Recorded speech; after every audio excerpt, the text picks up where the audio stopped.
The Enviro Show. Well, we're moving on to slightly less depressing issues next here on the Enviro Show.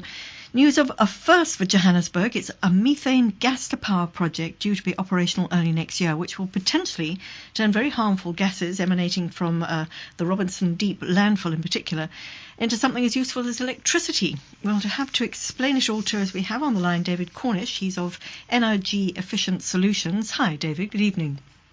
Hi, good evening. Nice to have you with us. Thank you very much. Tell us first and foremost a little bit about the Robinson Deep. I understand that there are 5 landfill sites in Gauteng, or in fact in Joburg alone. The Robinson Deep one, is it a particularly large one? Yes, Robinson Deep is one of the City of Johannesburg's largest landfill sites, and Energy Systems has secured a contract with the City of Johannesburg to develop the 5 most viable or largest of the City of Johannesburg landfill sites into a landfill gas utilization project. Okay. The largest, how big is it? Well, you typically measure a landfill site by the volume of waste that goes into that site, if you're in waste management. But for us, we typically measure the site in the terms of its generation potential. Okay. And Robinson Deep can support up to 6 megawatts of electricity generation on that landfill site. Okay, so it's half a glass full as far as you're concerned. So volume of waste, presumably it goes very deep. But where is it at the moment? Because I understand that it was first opened back in the 1930s. Is it full? Is it overflowing? What's its situation? Well, it's getting close to full. It's probably got 7 or 8 years left in terms of its permitted airspace. It's a fairly large site, covering a space of about 3.5 hectares. The depth of the landfill site at its deepest point is probably in excess of 45 meters. So it's a significantly large site, and you can see it from at least 2 or 3 kilometers away. So it is a substantial landfill site. One wonders what happens in 7 to 8 years' time when it is full. Does it just get sort of covered up and left to rot?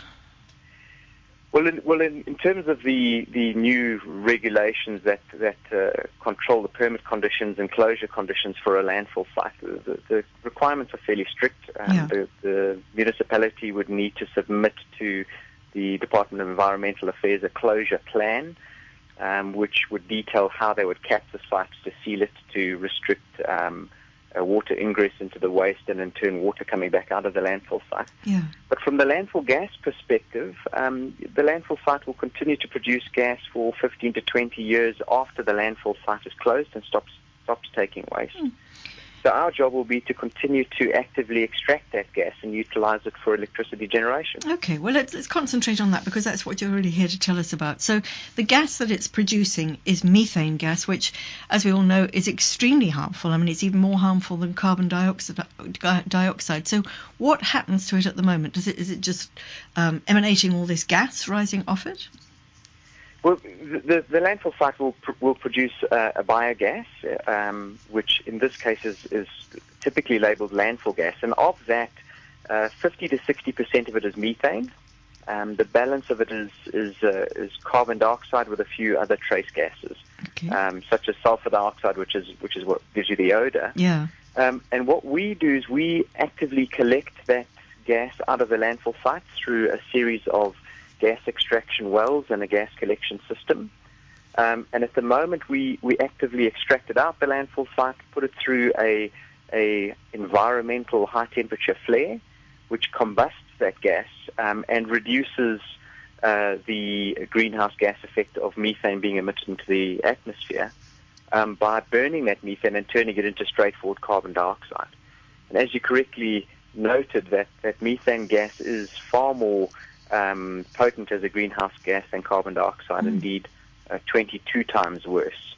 And by combusting it, we reduce it down to a single carbon dioxide molecule, which obviously then only has an impact of 1 as opposed to 22. So until you came along, all that gas was simply pumping into the air? That is correct, yes. And an interesting story is within a matter of weeks of us commissioning that project, one of the local businesses wrote into one of the community newspapers and said that all of a sudden they can't smell the landfill site, the odor's gone, and that's one of the perhaps more social benefits of actively extracting the gas, besides the massive environmental benefits. It sounds groundbreaking. I don't know if it is a groundbreaking. It's certainly a first in Johannesburg, I think. But has this practice been done elsewhere in the world? And it feels like we should have been doing this forever. Yes, perhaps we should have been doing it forever. It's certainly not a new technology. Places like the US and certainly the UK have been doing it for close on 20 years already. But it is new for South Africa. It's the first one of the first in the city of Johannesburg. There are other projects that are running in Joburg, which we're involved in. But it has taken us a little bit of time to catch up with the rest of the market in terms of developing and creating an enabled environment for these types of technologies. And certainly one of the catalysts for these projects has been the clean development mechanism, by which you're able to bank the environmental benefits from these projects in the form of carbon credits, and the sale of those carbon credits in essence is what funds these projects.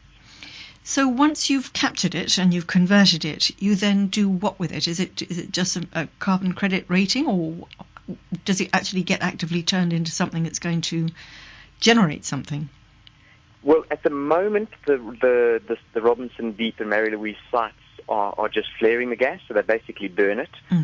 So the energy content is being wasted. But what we have done is we've been successful under the Department of Energy's REAP process, the Renewable Energy Independent Power Producers Procurement Program, in round 3, and we have secured a power purchase agreement through the DOE's procurement process with the single buyer office at Eskom to generate up to 18 megawatts of electricity from the 5 Joburg landfill sites. And once we've signed our power purchase agreement, which is scheduled to be signed by the end of November this year, we will then start construction on the electricity generation component. And what we will then do is the gas that is currently being just flared and burnt will then be used as a fuel source for a internal spark ignition generator, which will then generate electricity and export that green electricity onto the grid. It sounds like initially it's going to be quite costly. I don't know how complicated the process is that of the capture at the moment, and then secondly you're going to be constructing all the plant, all the infrastructure that's required. Is it a very costly business? It is. It's a very capital-intensive business. The cost of your electrical connections and the power generation plant is not cheap. The power generation plant is not manufactured locally. It's typically manufactured in Europe or the States, so it's all imported. And that, obviously, with the strength of the South African rand, that has an impact on the project. So they are capital-intensive projects. But with the tariff that's been offered by the DOE under the REAP process, we're able to obtain reasonable returns on these projects with an enhanced tariff that we would get for the renewable electricity. And a lot of money to be spending on something that in 7 to 8 years may be full. But were you saying there that it will continue to emit these gases for some years afterwards? Correct. Yes. The approach of developing a landfill gas to electricity project is one where you need to adapt a flexible business model. So our generation plant, which is the most capital-intensive component of a landfill gas to electricity project, is containerized into 40-foot ISO containers. So therefore it's fairly modular and highly mobile. So the amount of infrastructure that you bury into the ground on a landfill gas to electricity project is perhaps between 20 and 30% of the capital value of the project. The balance of that capital you can move to another landfill site or anaerobic digestion project or a coal bed methane project. So you're able to then sweat those assets over more than one project. And that is one of the key competitive advantages that Energy Systems has is that we don't have to recover all of that capital on a single landfill site. Is this the way of the future? I mean, I'm not sure how many, 5 in Johannesburg, I'm not sure how many landfills we have countrywide, but do you see at some stage down the line that this will be a process put into action at every landfill?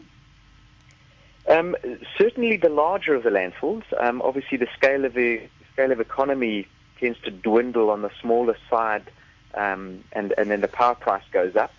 So there are some economic thresholds in terms of the smaller landfill sites. But the potential in South Africa is in the region of between 90 and 100 megawatts from landfill gas potential. And the 5 Joburg sites that we've secured is only 18 megawatts of that. So there certainly is a scalability and the ability for this business or this sector to grow well beyond the 5 Joburg sites. We are aware that Tshwane is putting out a request for expression of interests to develop their 7 landfill sites. We know that Ekurhuleni is extracting gas on 3 of their landfill sites, and as a matter of fact, next week we will be commissioning a 1 megawatt electricity generator on the Simmer and Jack landfill site. So there certainly is some momentum developing behind utilizing landfill gas as an energy source for renewable electricity generation. But it's been a slow process. We've been working at this market segment for about 8 years, and we've only really seen some traction in the market in the last 2. Hopefully it will pay off in the end. I'm just looking at some of your information here, and I mean, I'm not sure if one should be getting too excited or if it's, just very excitable statistics here, but it looks like there could be sufficient to supply 12,500 middle-income households with energy. Is that true? That's correct, yes. If we had to perhaps just try and give the listeners some perspective, if we develop 18 megawatts of landfill gas to electricity projects, it would be the equivalent from an environmental perspective of offsetting the use of 3,836 rail cars of coal, or the equivalent of planting 213,000 hectares of forest.